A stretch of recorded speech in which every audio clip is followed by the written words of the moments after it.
दिव्यांशी ने फोन करके राघव से कहा, तुम्हें पता है आयशा ने आज क्या किया? उसने आज प्राची और युग की सगाई तोड़ दी। अगर आयशा वहां जाकर ये सब ना कहती कि वो अमन के बच्चे की माँ बनने वाली है, तो तुम भी अच्छी तरह जानते हो और मैं भी कि वो अमन के बच्चे की नहीं, अमित के बच्चे की माँ बनने वाली है।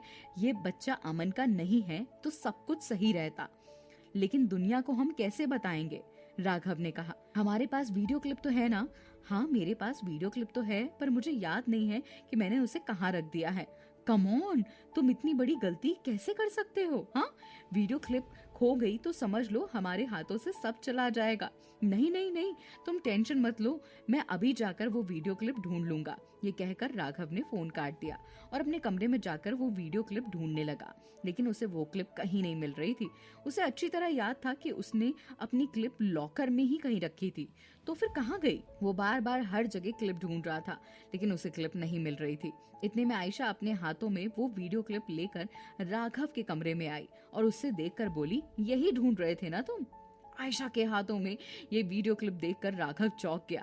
वो आयशा के हाथों से क्लिप छुड़ाते हुए बोला, तुम्हारे हाथों में ये क्लिप कैसे आई? ये मुझे दे दो। मुझे तो यकीन ही नहीं हो रहा कि मेरा खुद का सगा भाई मेरे खिलाफ साजिश रच रहा है। अरे, अगर उस दिन मैं तुम्हारे कमरे में सफाई करवाने नौकरानी को लेकर ना आती और ना तुम्हारी अलमारी से कपड़े लॉन्ड्री में भेजती, तो मुझे ये वीडियो क्लिप कभी नहीं मिलती। शुक्र है उस दिन मैंने तुम्हारे कमरे में छानबीन कर ली।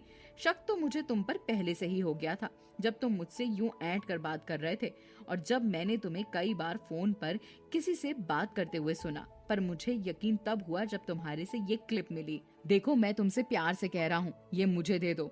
तुम पहले एक बार मुझसे शीला को छीन चुकी हो, अब तुमने कुछ भी किया ना तो मुझसे बुरा कोई नहीं होगा, याद रखना। मुझे सब याद है, बस तुम अब ये सोचो कि तुम क्या करोगे, क्योंकि अब तो तुम्हारी बाजी पलट चुकी है। इतना कहकर आयशा वो वीडियो क्लिप लेकर अपने कमरे में चली गई। आयशा के जाते ही राघव अपने सर पर हाथ रखकर सोफे पर बैठ गया और सोचने लगा कि अब क्या होगा।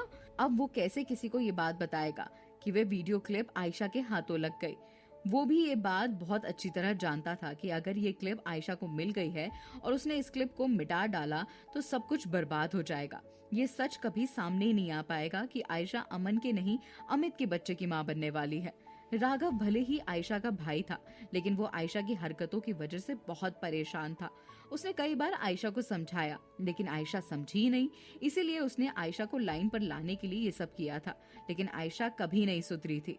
पहले तो वो खुद भी आयशा का साथ देता था, लेकिन जब आयशा ने उसका पहला प्यार यानी कि शीला को उससे छीन लिया था, तब से राघव को आयशा से नफरत सी होने लगी थी। और इसी के बाद जब वो दिव्यांशी से मिला और दिव्यांशी और राघव एक दूसरे के नजदीक आ गए और एक दूसरे से प्यार करने लगे, तो राघव ने दिव्यांशी का सच जानने के बाद ये सब छोड़ दिया कि जो इंसान दो प्यार करने वालों को अलग कर सकता है, वो क्या किसी से प्यार करेगा?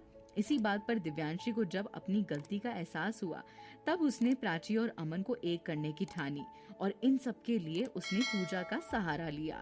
राघव अभी भी हैरान होकर यही बातें सोच रहा था, तभी फिर से दिव्यांशी का फोन आया। राघव ने अनमने मन से फोन उठाया और हल्का सा परेशान होते हुए बोला, हाँ दिव्यांशी, बोलो क्या हुआ? राघव, वो क्लिप तुम्हारे हाथ लगी या नहीं? नहीं, वो क्लिप आयशा के पास है। ये सुनकर दिव्यांशी एकदम चिल्लाकर बोली, क्या? ये कैसे हो सकता है? अब राघव क्या बोलेगा? क्या होगा आगे? दिव्यांशी का अगला कदम? क्या आयशा इन चीजों को किसी और के हाथ लगने देगी? ये सारी बातें आपको धीरे धीरे पता चलेंगी। और ये एपिसोड कैसा लगा कमेंट करके जरूर बताइए।